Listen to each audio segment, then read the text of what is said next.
Bonjour, Philippe Picard, 15 minutes chrono.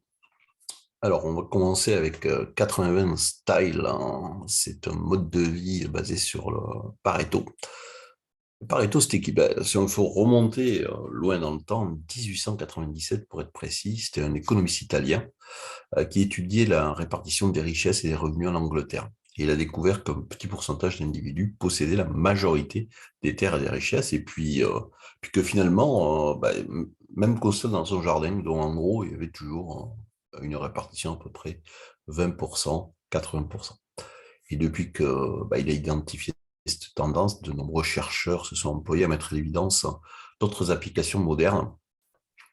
Voici quelques exemples, hein. 20% de votre tapis reçoit probablement 80% de l'usure, hein, et on a 20% des rues qui représentent 80% du trafic, etc., etc.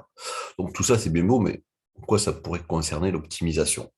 En fait, les mêmes ratios ont tendance à s'appliquer, voire même de façon plus importante, par exemple, ça pourrait être du 90-10, au reste de notre vie.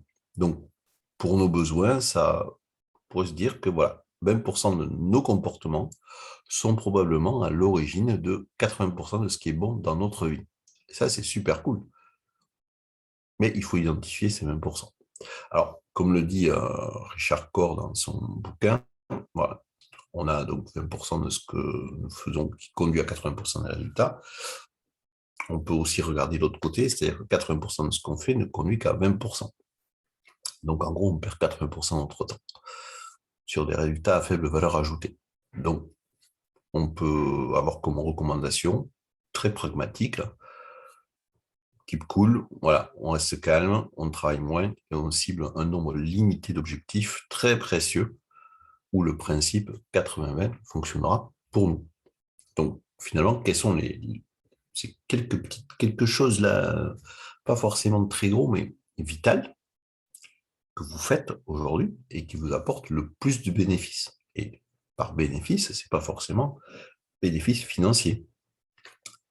Pour moi, bon, il y a vraiment trois comportements clés aujourd'hui qui sont vraiment à l'origine de la plupart de mes meilleurs résultats d'optimisation, au moins sur les 80.